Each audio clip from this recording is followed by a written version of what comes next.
Utakmica 16. finala Fudbalskog kupa Srbije između Poleta iz Lapljeg sela i Spartaka iz Subotice završena je pobedom gostujuće ekipe rezultatom 8:1. Nijednog trenutka pobednik nije doveden u pitanju, što govori i rezultat na poluvremenu gde su fudbaleri iz Spartaka poveli sa 6:0. Trener Subotičana zadovoljan je igrom svoje ekipe, ali i dodaje. Pre svega hteo bih da izrazim jedno veliko zadovoljstvo što se nalazimo ovde kod našeg bratskog naroda i kod ovih ljudi. Iskreno osjećamo jako velike emocije. Utakmica kao utakmica, ona je važna sa stanovišta što je ovakav tip takmičenja ne dozvoljava da možete da kalkulišete. Mi smo probali da opravdamo epitet superligaša i sa svojom ozbiljnošću i svojim odnosom da zaštitimo neki renome koji jedan fudbalski klub kao Spartak treba da ima. Imali smo najviše ambicije, probali smo da odigramo maksimalno ozbiljno.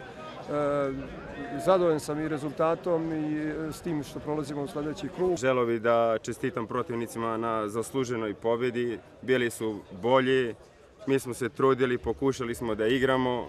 Međutim, hvalilo je i dosta naše snage, fizičke spreme.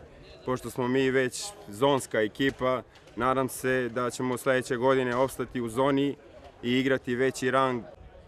Utakmica se igrala na stadionu u Zubinom Potoku i pored domaće publike meč je posmatrala i delegacija iz Subotice koja je fudbalskom klubu Polet na poklon donela vrednu sportsku opremu.